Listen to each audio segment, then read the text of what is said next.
everyone. Welcome. Thanks so much for joining tonight. Really excited to have you all on board here. Tonight, we've got Kristen DiBiase, who is your law school coach. She is a law school academic support expert, and she's here to share her expertise with us on law school prep. How are you doing, Kristen? I'm doing great. Thank you so much for having me, Steve. Thanks so much for joining, Kristen. So I'm really excited to have you speak. I know you have a lot of experience in the law school prep space, academic support. And so I'm excited for you to share your expertise with everybody. And so, folks, there is a chat function here in Zoom, as you know, so please feel free to chime in at any point and pepper Kristen with questions. I know she has some questions for all of you as well. And so without further ado, Kristen, I'll hand it over to you and invite you to share with everyone. Great. Thank you so much, Steve. So hi, everyone. As Steve said, I am Kristen DiBiase, and I am a law school academic support specialist.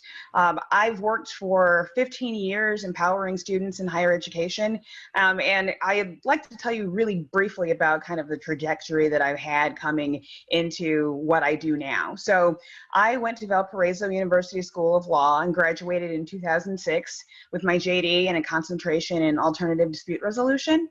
And after I came out of law school, I had a lot of experience working with student-focused groups, even when I was in the undergraduate space and in law school. So in law school, I was our Student Bar Association president, which I worked my way up through election to first the faculty 1L rep. My second year, I was elected secretary on a ticket, and then I led a ticket and won to become the president of Student Bar Association. I was also the vice president of the Black Law Students Association. So having that desire to work with and help students empower themselves in education has always been something that's really been close to my heart. So I was looking for an opportunity to do that in some type of advocacy role. And so ultimately, I ended up doing that working for the NCAA. So I worked there for almost a decade.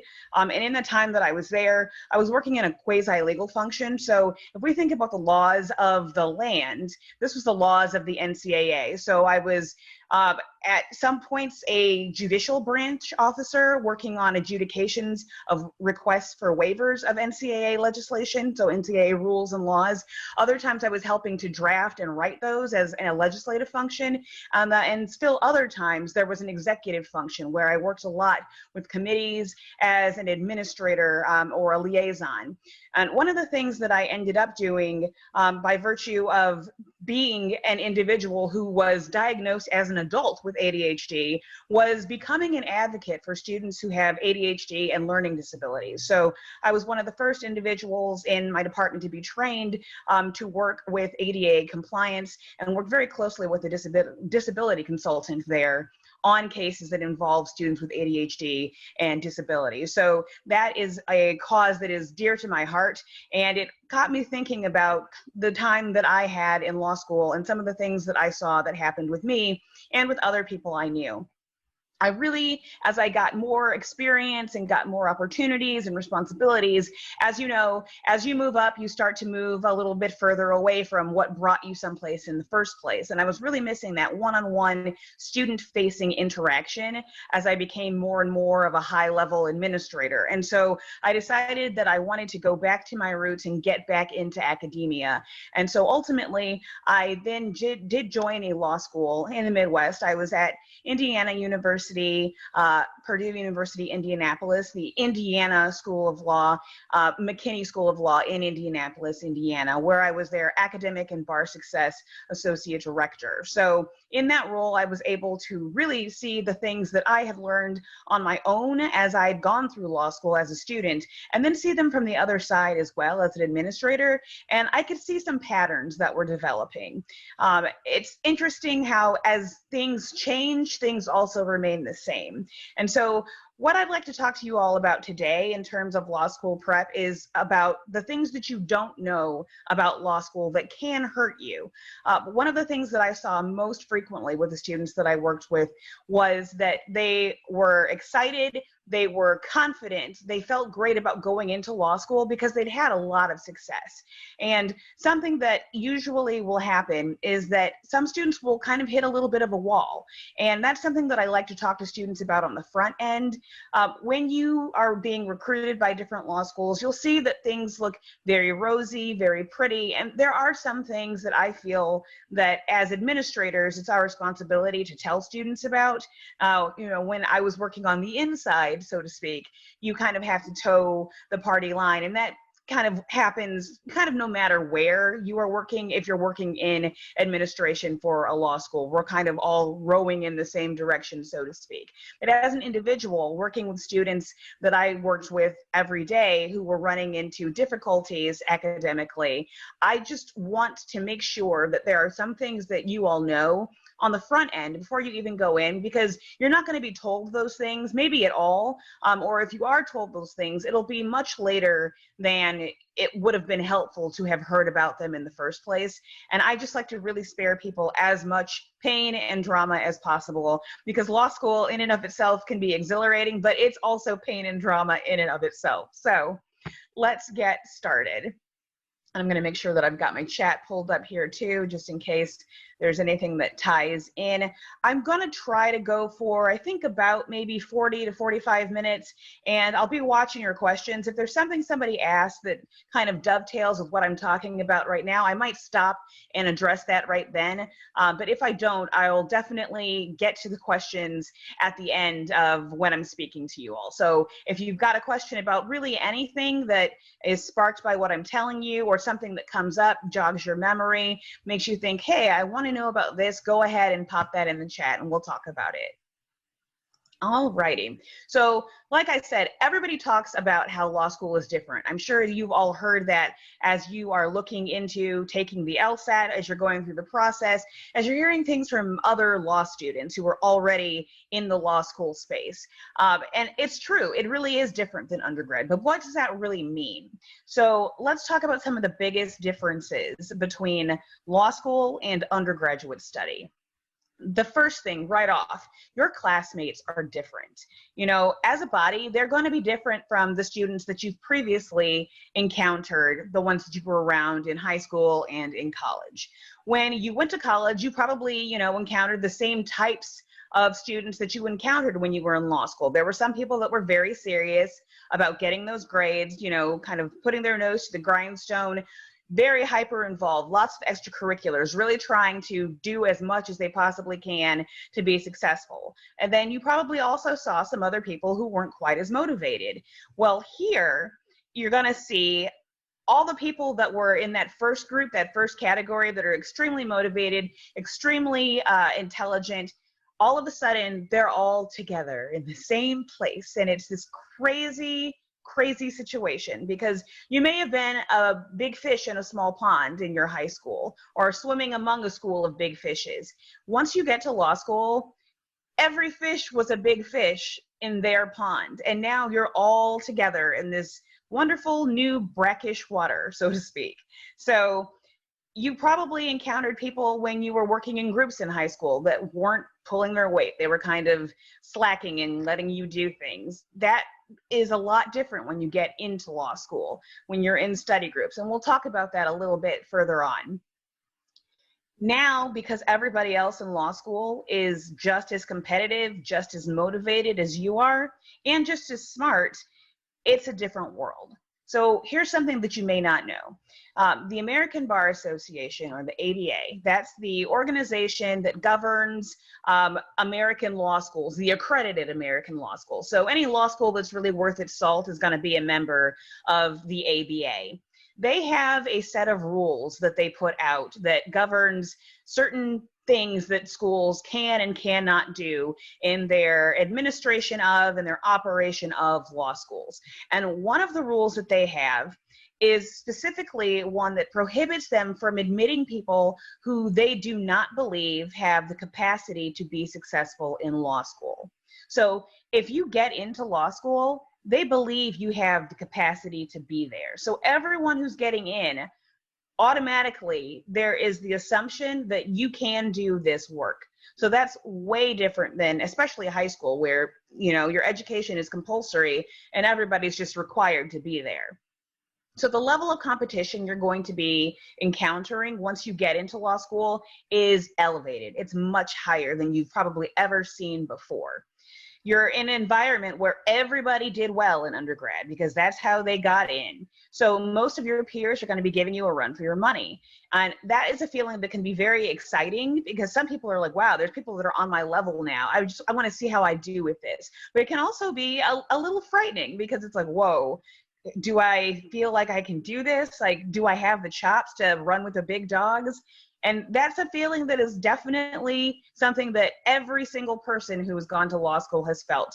Don't let them tell you they haven't, because they've felt it at least once. So the next thing that is different about law school compared to undergrad is that your learning environment and your expectations are different as well. The next major difference is what they're looking for from you as a student. So your typical undergraduate learning when you were in college went like this. You get assigned some reading to do. You do that reading outside of class. You take some notes on whatever you read. You come back into class, the next time you've got your course, and you're going to have the professor telling you all over again, almost all of the same exact information that you have read previously the night before or a couple of nights before. This is something that I call the instant replay. And that's because it's the basis of most undergraduate learning. It's really this concept of recitation and regurgitation. In law school, you're no longer going to be just strictly lectured at. You're going to be expected to engage with the material that you are being assigned and have it pretty well understood, at least as a basic premise, before you ever get to class. So in undergrad, you can expect, okay, every single thing that I studied and I read the night before, I'm going to hear all of that pretty much over again. Maybe some extra emphasis on one or two areas where the professor really wants to hit things home. It's completely different in law school. You could conceivably, and it happens often, do your reading assignment for that particular class. And then when you get there, there is a fraction, maybe only one case out of possibly, maybe you've got 6 or 7 cases that you had to read for that particular course. And the next time you come to class, you cover a part of one of them. And you actually never even talk about the other 6, the whole rest of the time that you're in that class. Now, this is where one of the very first mistakes that law students make that I like to point out right away. Now, having had your undergraduate education and knowing the flow of how undergrad works, the thing that you're going to think is, okay, they didn't cover it, so it's not important. Big mistake for law school. In law school, no matter whether they have talked about or not talked about something, you are expected to be responsible for knowing and understanding everything that is in your syllabus unless your professor explicitly tells you otherwise. So you're going to think, okay, well, we didn't talk about this. It's not important. That is absolutely not the case. And that's the number one first mistake that most law students who are not aware will make. And why would you not make that mistake? In the past, everything that you've seen tells you if it's not covered, it's not important. And that's not the case in law school. So unless your professor specifically says, hey, you guys, we ran out of time on such and such topic because it's just been so interesting, we're not going to be covering XYZ case, expect that you'll be covering XYZ case and you'll have to incorporate that into your study. Another one of the most critical differences between your expectations for undergrad and your expectations for law school is the sheer amount of time that you need to devote to your studies. So there was a study, a study on studying that was done in the year 2011, where they took a survey of undergraduate institutions and they talked to students that were there about their study habits. They looked at the amount of time that the students were spending in classes, and they also did a survey of the type of activities that the students were engaging in within those classes. So here's what was really interesting. In that study, it was found that when you compare what students are working on and doing and studying in college today to what was done when students were in college in 1960, it is literally half the amount of work.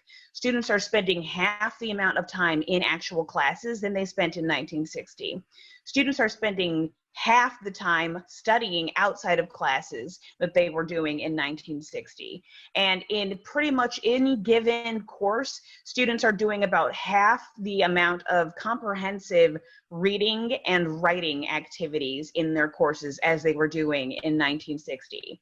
Now, the problem here is that when you get to law school, the rigor and the depth and the requirements of what are necessary for law school have not changed a single bit over time at all. And so there's always been this learning curve that is there from anybody that's going to go from undergrad to law school. But now that curve is much more difficult because a lot of the fundamental kind of foundational learning skills and critical thinking and academic persistence, which is the ability to really stick with something when it gets hard or to engage in study activity for extended periods of time, there's less training in some of that students are getting nowadays. So you can be a top student, you know, getting a great LSAT score, having a really good GPA, and just by dint of what is called the preparedness gap, it's not even your fault. It's the training that you have received from your undergraduate, your high school, your elementary education, all the way up until this point. It's just not as rigorous as it was in yesteryear. And that causes problems for students. So when we take a look at the amount of study that somebody has to engage in when they are in law school, as a first-year student, your general rule of thumb is that for every 1 hour that you're spending in a class in terms of a credit hour. So if you're in a 3-credit class, typically that's 3 hours of class time spent in actual class. For every single credit hour, so for every hour you spend in class, you should be spending 3 hours of time studying outside of class. Now, that's not just reading. It encompasses a lot of other activities, you know, memorization activities, working in your outlines, taking notes, doing your case briefing, all of that good stuff that we do as law students can all count toward that study time. But it's a 3-to-1 ratio. Typically, when we take a look at the amount of time that students are doing in law school right now, 70% of 1L day students, so that's just a student that's in kind of the regular, normal 3-year academic program for daytime law school, not part-time, not the evening program. 70% of them study only about 30 hours or less outside of class, when at minimum, if you're taking kind of that regular day student schedule, it's usually 15 credit hours, you're looking at a minimum of 45, but anywhere between 45 and 60 hours of study outside of class. So it's a full-time job plus class that people are needing to do, but they typically are not, because that's just not something that students are used to doing. It's a lot more time. When I tell students that estimate, back when I worked inside a law school, we would always at the orientation tell them that estimate. We would show them and I still do this today with the students that I work with, we show them this is an example of what your class schedule looks like, not filled out. It's just got your classes on there on the calendar showing you here's such and such class from 2 o'clock to 3:30, and this class over here is at 10 a.m. until 11:30, and just blank. And then we show them a second page where we fill in, literally doing that math and showing all of that time on a day planner type calendar, how much time it fills up. It fills up their entire schedule. And students usually will visually recoil when they see that, and they just shake their heads like, no, it's not even possible. It can't be done, and it's a shock. It's a lot more time than people are used to spending. So that's another way that it's really different in terms of what you're doing in law school compared to undergrad. The next thing, the way that you're assessed is different. So another major difference here, the type of testing that's done in college. So we talked a little bit earlier about that resuscitation resuscitation, because you're passing out. The recitation and regurgitation, that applies really to your testing as well. So you're probably more used to that. And at this point, what you have typically been exposed to as an undergraduate is something that is designed to be done in more frequent intervals in terms of testing. And the scientific word in learning science that learning science geeks like me like to use is called formative assessment. So formative assessment is things like quizzes, unit tests. These are done not only to give you an idea of how you're doing in a class and also your professor, but to give feedback that can give you and your professor insight on whether there's anything that they need to change in terms of what they are telling you, places where they feel like they need to put a little bit more emphasis. It's all about feedback for everyone involved, you and your professors. And that's pretty typical of undergraduate study. Unfortunately, because it really is a more effective way of learning, it has not really completely caught up to the law school atmosphere yet. There are professors who are heeding what learning scientists are talking about, and they are starting to incorporate more formative assessment into their teaching. So where I worked, there were some professors that would have quizzes every 2 weeks or so, and that's great. I wish that more professors would do that, because it really is more effective for your learning and for them in terms of what they should be working on teaching you, or being able to tell when people aren't getting a concept. But largely, legal academia has not incorporated formative assessment so far. So what that means is, you know, you're gonna be stuck with kind of the way things have been done up until this point.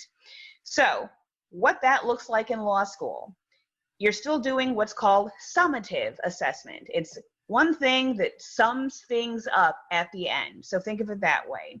This is designed to evaluate your cumulative learning over an extended period of time. So in law school, your entire course grade for a lot of people is determined by one exam that comes at the very end of the term. Now, if you're lucky, you've got a midterm that's in there, but not everybody does them. I loved having the midterm because as an administrator and as a student, I found it very instructive, because a lot of times when law students make common 1L mistakes, the midterm gives them an opportunity essentially to realize, whoa, I'm in trouble. I need to figure something out. It's a real opportunity for the come to Jesus moment, so to speak. And I had one of those myself as a 1L in my first semester.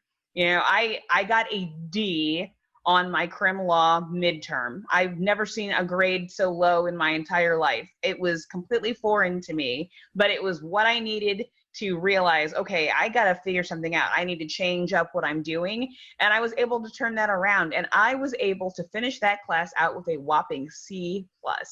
Now, I know that sounds horribly pathetic, but when you think about a grade that is worth 50% of your score in a class, if you bring one grade that is a D and the other grade's a C+, what did I get? Yeah, I got an A- on my final. That's the difference that I'm talking about here. So midterms and formative assessment are really good tools. And with the students that I work with, I talk to them about how to create your own formative assessment opportunities in the absence of formalized formative assessment. Now, without having that formalized formative assessment structure built in, a lot of students will flounder. They just don't know how they're doing in the class until the end, when it's too late, because you take the exam and that's it. You get your feedback, but there's nothing you can do to change it by that point. And so that's one of the things I always like to focus on with the students that I coach. So I talked earlier again about that instant replay. The same thing applies to your college exams. When you're in the exam, if you're able to take everything that you've been hearing from your professor, take everything you got from, your PowerPoints, the notes that you took, if you can memorize it all well enough and spit it right back on paper, on that multiple choice exam, pick the right thing, you're pretty much on the road to an A in that class, right? Not how law school works at all. Memorization is absolutely crucial. It's critical for law school. But when we're looking at the pyramid, the structure of the skills that are necessary for law school success, memorization is down here. There are kind of 3 tiers on this pyramid, and memorization is the bottom. It's the absolute minimum that you have to be able to do before you can do anything else with what you are learning. So when you are doing memorization, that's all you need to get the stuff that you're working on in your mind so you can start to play with it. Memorization is one of the building blocks that you use to put together your structure of learning. Because after memorization, it's like, okay, great, we've got our memorization. But our real mastery then comes to taking what you have learned, what you've memorized, applying it, and analyzing that application. So that's where the real mastery and all of the points on your exams come from. It's not good enough to just memorize a bunch of case names and memorize, the way that the black letter law or the rules work and spit those back out. That's kind of the minimum to get in the door at the party. You're not even on the dance floor yet at that point. So some other things that I like students to know up front. Really quickly, how many hours outside of class? So for in class, if you're taking 15 credits, you're looking at a minimum of 45 hours of time outside of class. So it's, again, for every 1 hour in class, so every credit equals an hour, 3 hours of time. So whatever number of credits you're taking in class, multiply it times 3, and that's going to be the amount of time for your course load that you're going to need outside of class. And the one exception that we make to that is when you are working on legal research and legal writing, you don't need a 3-to-1 ratio on those. You will need it for your writing assignments to make sure you've got significant time to work on those, but you're not going to need a regular 3-to-1 ratio of study time to work on legal writing classes because you don't have a ton that you're reading outside of the class.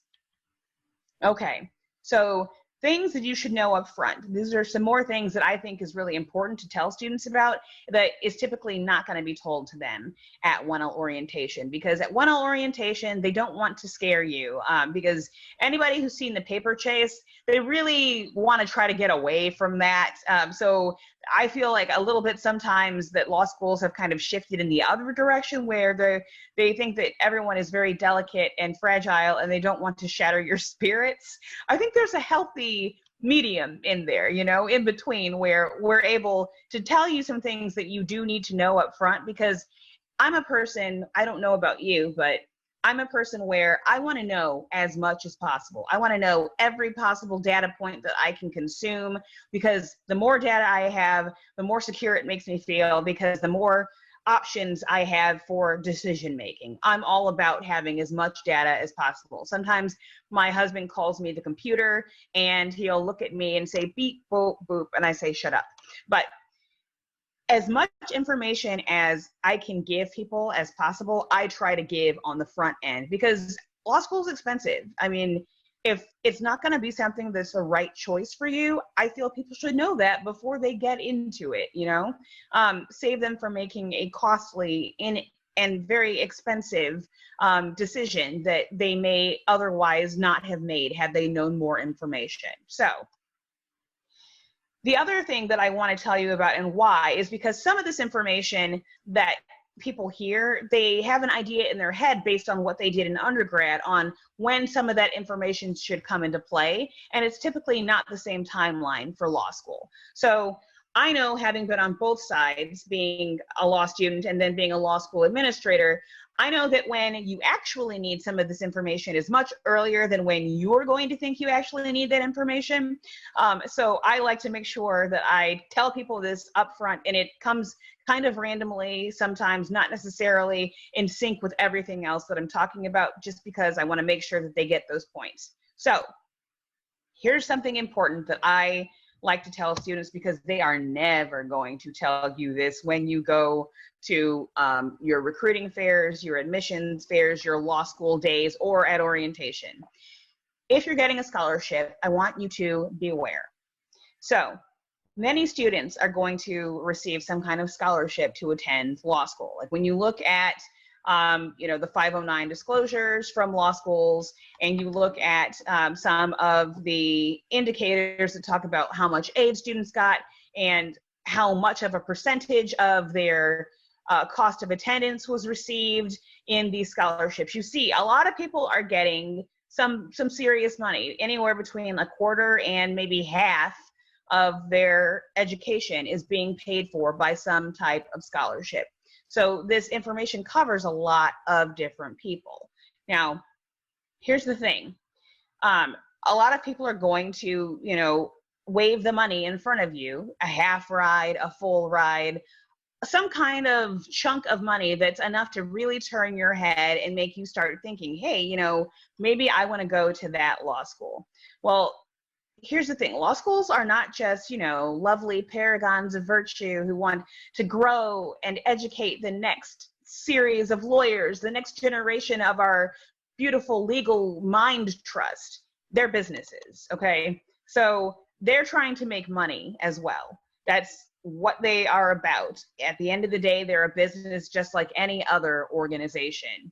So regardless of the kind of scholarship you're getting, you need to be very careful and look at any conditions that are put on that money, because the scholarship game is how law schools make their money.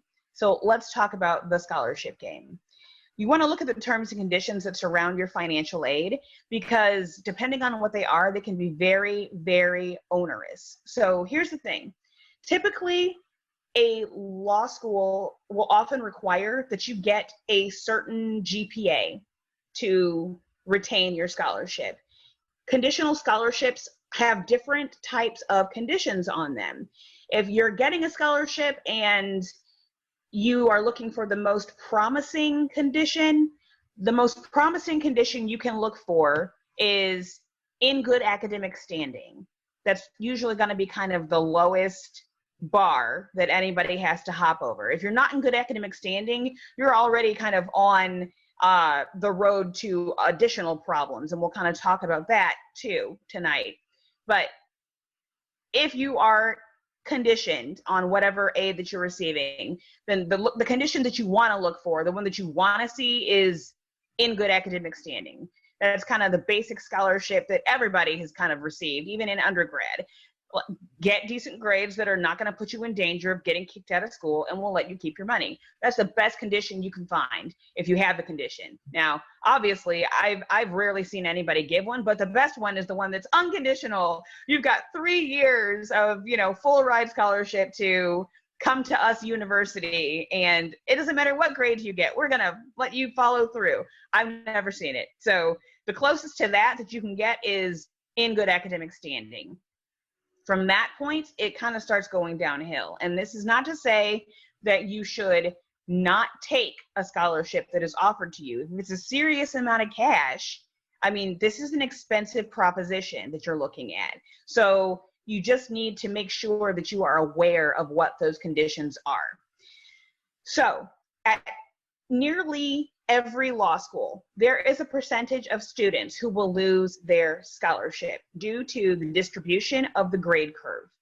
This is especially the case if the law school starts playing some of the games that they play with the scholarship game. So what did we talk about a little bit earlier? You are the best and brightest, so is every single classmate of yours. So among the best and the brightest, there's the bestestest and the brightestest, right? The people that got like the high dollar amounts because their LSATs were in the stratosphere and they had a 4+.0 or whatever.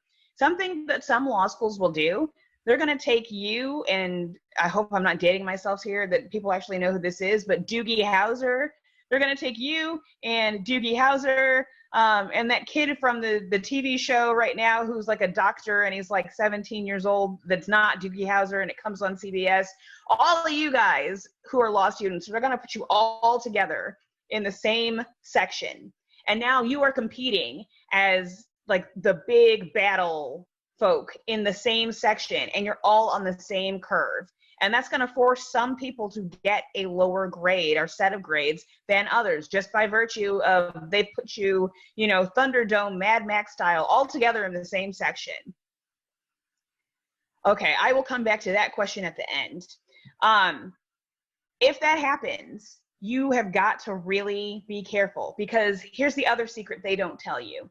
You can be the smartest, the brightest, the most hardworking, and sometimes it just doesn't matter. The curve is a curve for a reason. It is mathematically designed to make people fall in a certain pattern, because there's something else that occurs, and we'll talk about it in just a second, called mandatory attrition. And that's a scary place to be as well. Thank you. Yes, it's the good doctor. Thank you. My mom watches CBS all the time.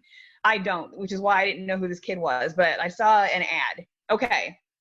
So here's where you've really got to start thinking about the sunk cost fallacy. Now, I'm going to preface this by saying I am not telling you, if you lose your scholarship after 1L year, leave law school, never to return. That is not what I'm saying.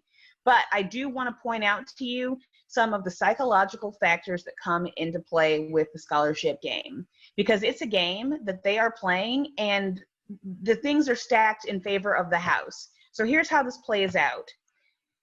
When you pursue or continue to do something that makes you unhappy, or it puts you in a worse off position simply because of the resources that you previously deployed, that's what the sunk cost fallacy is doing, okay? And so in this situation, in losing a scholarship, this is how that plays out.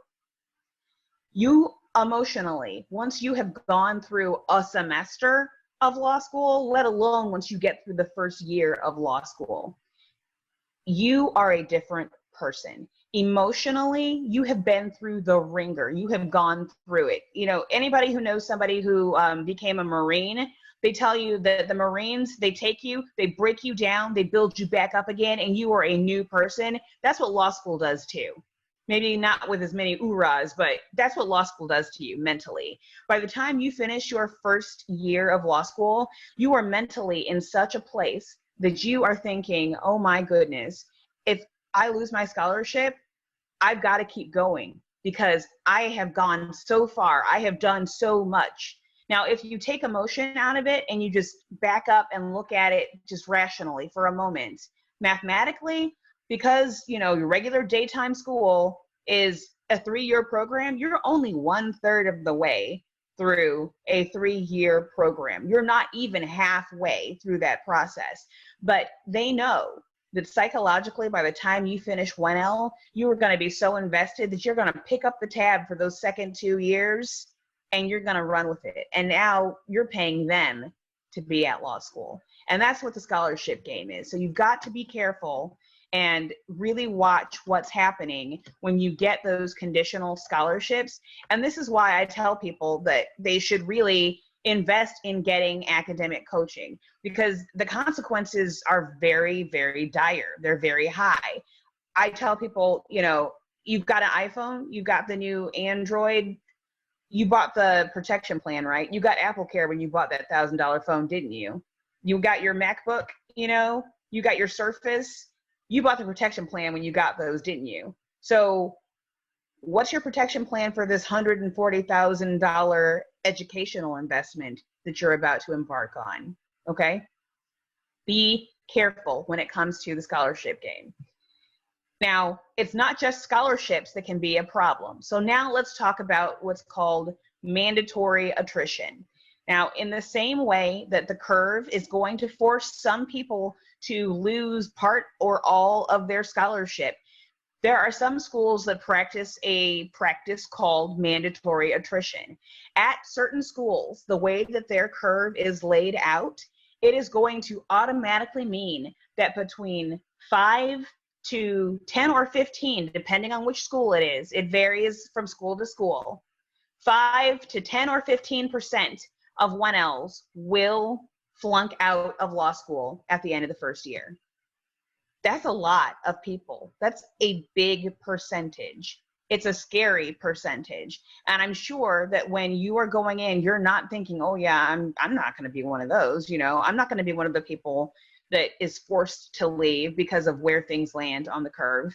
But it can happen because again, everybody that comes in is just as smart. That's how they got there in the first place. So you really have to be careful when you are taking a look at what schools you are wanting to attend. Make sure that you're looking at their attrition rates. How many people are flunking out of law school or leaving law school? Will be generous. How many people are leaving law school at the end of their first year? You want to really optimally see less than 5%, because there are some schools that don't have mandatory attrition. And if a school has a high attrition rate, it says one of two things. Either they have mandatory attrition where they're forcing people because of the way they've set up their curve to leave, or there's something going on there, because why are so many people, if they don't have mandatory attrition, flunking out after 1L year? So keep those numbers in mind when you are looking at and weighing the institutions that you are looking to apply to and or attend if you are offered. Those two things together, the attrition rate and the number of students who leave or lose their scholarship based on the conditions that are there. You've really got to take a look at those. Okay. The next thing I want to talk about, let's say, okay, you haven't necessarily lost your scholarship. You are not going to flunk out. There are still bad things that can happen academically. And I want to talk now about academic warning and academic probation. This is going to vary from school to school, depending on what their particular policy is. I always go with my school that I worked at because that's the policy I know best. But when I know that it's different at other schools, I also try to include that information and tell people about as well. So some schools, their mandatory attrition, it kicks in after the first semester. There are some schools that will have people who are asked to leave, who are dismissed from law school after only one semester of time. I personally don't think that's fair, because listen to all the things I've already told you up until this point. When you come into law school, you have done so well in undergrad, you have no clue that what you are going to do, if you're going to do the same thing that you did in undergrad, is not necessarily going to work for you. Because why would you think it's not going to work? It's worked very well up until this point. I always say, and I say this to the students that I worked with when I was inside the law school after the semester, and we're working together because they're on academic warning. Look, anybody can have a bad semester. Because I didn't have a bad semester my 1L year, but I had a bad semester, compared to how I feel I should be doing academically and how I had done academically. That was not my best work, I really felt like something's happening here. This is not my usual level of doing well that I'm used to. And that happens to a lot of people in law school, because it's just different. It's different. So I don't believe that schools should do mandatory attrition, number one, at all. But if they do it, they should definitely not be doing it after one semester, because anybody can have a bad first semester in law school. It sometimes just takes a whole semester to get the hang of things, and then people will recover. They get their stride, they are going on, and it is fine. Oh my goodness, it's already 8:45. Okay, let me just tell you one other thing here about stuff that you should know in terms of things you're not going to realize. You only get one shot with grades in terms of big law. So let me first say that there is much more to life than big law. And when I talk about big law, I have an expanded kind of version of this. So a lot of people will talk about big law as being the biggest, nationally ranked, well-known white shoe firms that have 5 people's names on the masthead, but they are known by one name that everybody knows. That is definitely the biggest of big law. But honestly, whatever state you live in, any large, well-paying law firm, I like to lump that in with big law, because that really gives people options in terms of feeling like they need to be going to like one of the T14. Yeah, you don't have to go to to get into a big law firm. They have a big law firm in basically every state. You just need to get into the best in that state. There's the locality strategy that comes into play there.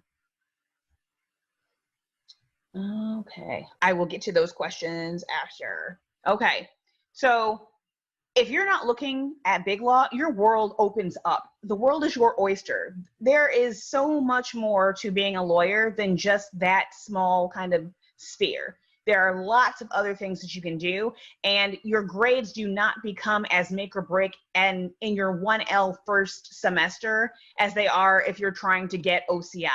And as we're on the topic really quickly about OCI, only like 10% of big law type jobs are even filled through OCI. It's really still about making connections and getting out there and getting to know people. So just don't feel that pressure that people think you have to get in a T14, and if you don't, your life is over. It's not like that. It's really not. Now, one thing I do want to tell you, even if the world is your oyster because you're not aiming for big law, you cannot be complacent with your grades. And here is why.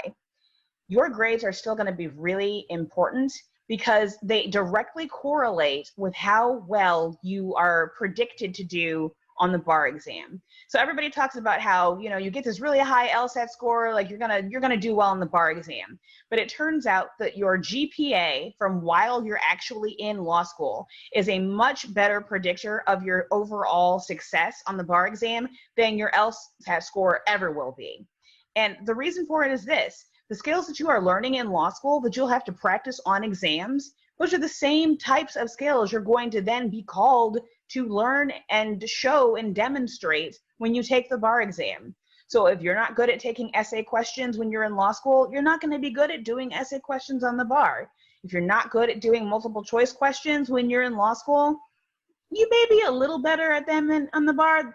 Some of the multiple choice questions can get kind of crazy in law school, but generally speaking, your performance in law school is directly indicative on how your performance will go on the bar. And here's the magic numbers for cutoffs, okay? There are 3 different buckets that students typically fall in GPA-wise. There is anybody who has a 3.2 or higher. There is anyone who has below a 2.6, and there is everybody else who's in between those 2 GPA numbers.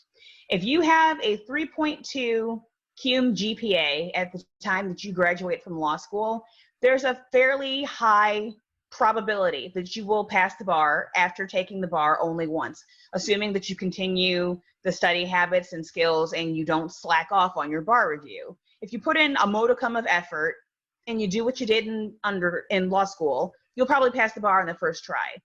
For the people who are below the 2.6 GPA as a cumulative cutoff, there is a very high probability that they will not pass the bar on the first try. They may not pass the bar on the second try or the third try or ever. And it's unfortunate. Every time you have to retake the bar, a smaller number of people who retake will actually pass. So it's important to make sure that you do as well as you can while you're still in law school and you learn those strategies and skills, because you're going to be tested on them again. And I would hate for people to go through, the exhilaration and personal hell that is 3 years plus of law school, depending on which program you're doing, and then come out on the end and you don't pass the bar, because that's what it ends up being all about. You got to get past that bar to go out there and save the world or make the big money or go after those shady banks. You got to pass the bar, okay? If you get a C or C minus in a class, you're going to be upset, especially if it's like one of the worst grades you've ever seen in your life. But part of you in the back of your head is kind of going to think, okay, this is bad. But it could be worse. It's not bad. It's not bad. It's a C. It's a C minus. And then you're going to feel a little bit better. I don't want to step on your dreams and crush you, but don't feel better. Because here's the big secret thing that nobody ever says, and I don't know why they wouldn't do it. In law school, a C is an F. Remember that. A C is an F in law school. Some law schools do give out D's and F's, but you've got to work so hard to get a D or an F on your actual final exam. Some professors, psychologically, they will grade low and give people lower grades on a midterm if they have a midterm to motivate them to kind of essentially do what I did and turn it around. But when it comes to final exams, you mostly are not going to see D's and F's unless the person literally walked in, hocked a loogie on the paper, flipped the professor or, you know, the proctor of the bird and walked back out. You've got to try really hard to get a D or an F because most professors will not give them. The reason that they don't do it is because it messes with the curve. Doesn't matter how many people write well on an exam, how many people have the information, they are going to judge each of the people and what they do against the best paper or what their idea of the best paper is, and they do not give out very many A's. There's going to be a very small handful, maybe 5 or less, that are A's or maybe A pluses. And everybody else, they all get, you know, A minuses or B pluses all the way down to typically, you know, the C and C minus range. Because C's and C minuses are easier to balance numerically with B's and B pluses. If you give a D or an F, you've got to get some type of an A that's really going to balance that out numerically. And that's just if you are doing just a straight up and down regular bell curve where a C is at the top of the curve. Most law schools do not have a C as the top of their curve, and that's why a C ends up being the F of law school. They're going to have a shifted curve. Where I worked, for example, the curve is a 3.1 overall class GPA. So a 3.1 is the very top of your curve, and everything else is shifted over. So that's why you don't see a lot of D's and F's, but you should know if you get a C or a C minus, it's not as good of a grade as you think it is.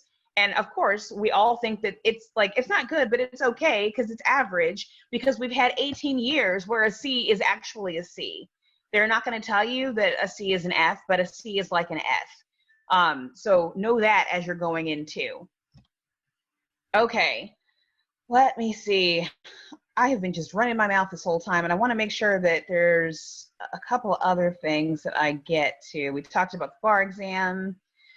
Okay. Really quickly, before I start taking some questions here, I just want to go into some info that I've got. I really like people to know about if you have ADHD or you have a learning disability.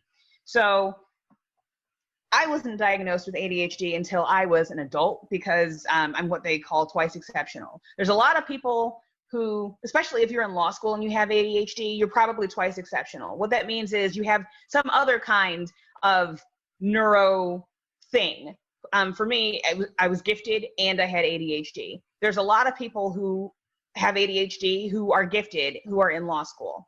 When you look at the adult population, 4.4% of people in the adult population have ADHD, have an official diagnosis of ADHD. In the legal profession, 12.5% of lawyers have ADHD. So that tells you something, okay? And if you ever think about the number of people that come out on the back end of things, like some of the stats I like to throw out, Black and brown people. Black people are only 5% of the legal profession. Brown people are only 5% of the legal profession. On the front end of all of those stats, the 5%, the 5%, the 12.5%, there were many more people on the front end of that. And we lose people. There is attrition for people who have ADHD. For people who are first generation law students, for people who are law students of color, between when they start and whether they make it to the exam and make it to the legal profession. So when you are somebody who has a learning disability or you have ADHD, it is extremely important, and I encourage anyone, if you already know you have it for sure, I encourage people, highly encourage them to disclose their condition to your Office of Disability Services on your campus. Now, there's a lot of people who are like me, who got diagnosed as adults because we somehow just got lucky because we were kind of nerdy and enjoyed school, so we didn't do badly in school. So we got overlooked, and we got all the way to the point where we finally hit a wall, and then we get diagnosed. There's other people who have been diagnosed ever since they were kids because maybe they have a little bit more H in their ADHD. People who were diagnosed before the point that they get to high school or before the point that they get to college or before the point that they get to law school sometimes start to recognize what works for them and what doesn't work for them, and they start to self-accommodate and use their own coping mechanisms and strategies that make them successful. If you're a student that has done this in the past, I still encourage you, highly, highly encourage you, disclose the disability to your Office of Disability Services and ask for accommodations. Here's why.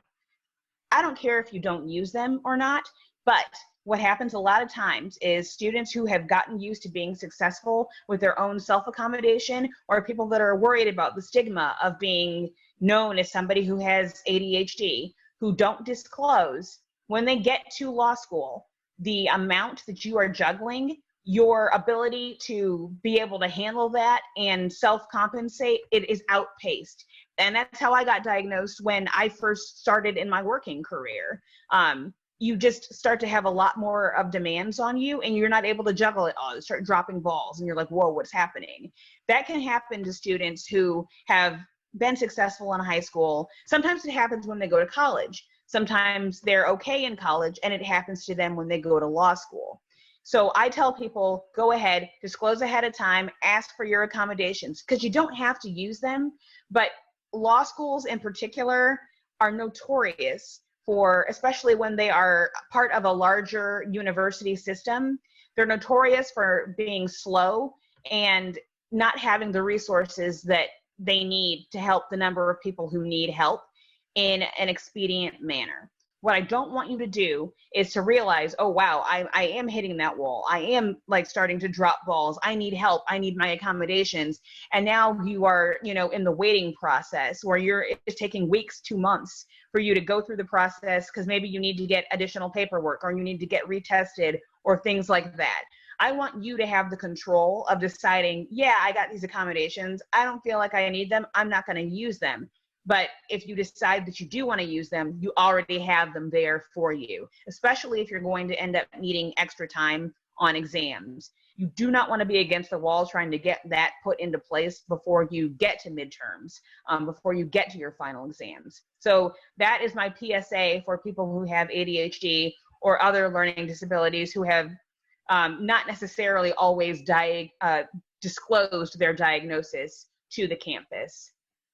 Okay, so let me take a look at some of these questions that people asked.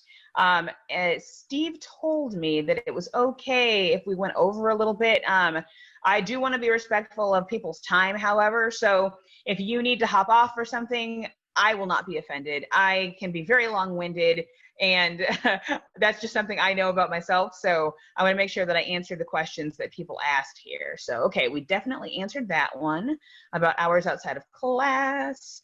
Thank you, Steve. Conditional scholarships, yes. Okay, are there other factors that admissions uses to evaluate or determine capability of success or scholarships besides LSAT and GPA stats? Yes, absolutely. Your letters of recommendation and the things that are on your resume. They are going to be looking at you as a holistic individual, because they are looking to try to shape the class that they have. So it's not going to be just numbers. I sat in the other day on an mock admissions panel that the West Coast Consortium held, because yes, that's the kind of dork that I am. I just like to hang out in places where people are given law school information. But I was in there, and they walked through, and they had some redacted, cleaned up versions of different people's factors in what they sent in.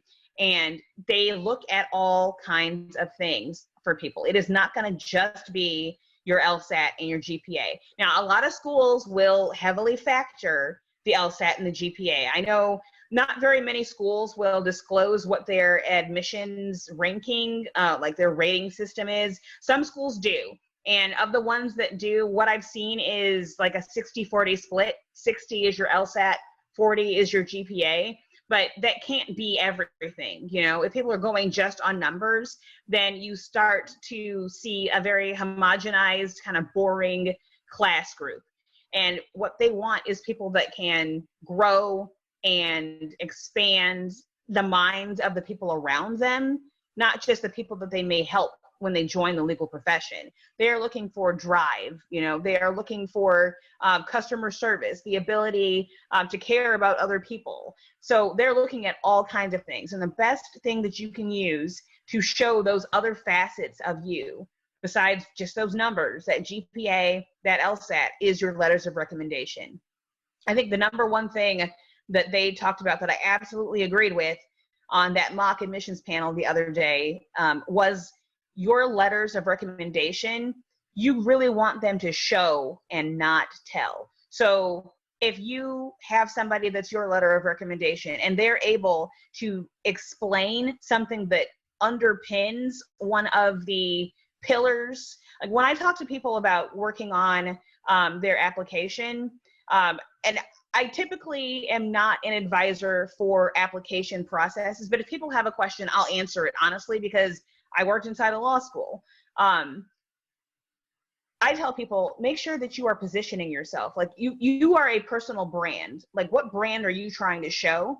And your pillars of your brand, like one word things that describe who you are. So if I had to brand myself, I would say, geeky, integrity, eccentric. Probably not the best three to try to get into a law school, but like those are three things that if you hear those three things, you're like, yes, that is definitely Kristen DiBiase. You know what I mean? So if you've got a letter of recommendation and the thing that you're trying to position yourself is hardworking overcomer, maybe that's how you're positioning yourself. I'm a hardworking overcomer because I had XYZ thing that happened to me and I worked hard and I overcame those things. Then what better than a letter of recommendation where the person who's writing that letter for you is able to give an illustrative example of how you worked hard and overcame. So maybe it's like a GPA thing.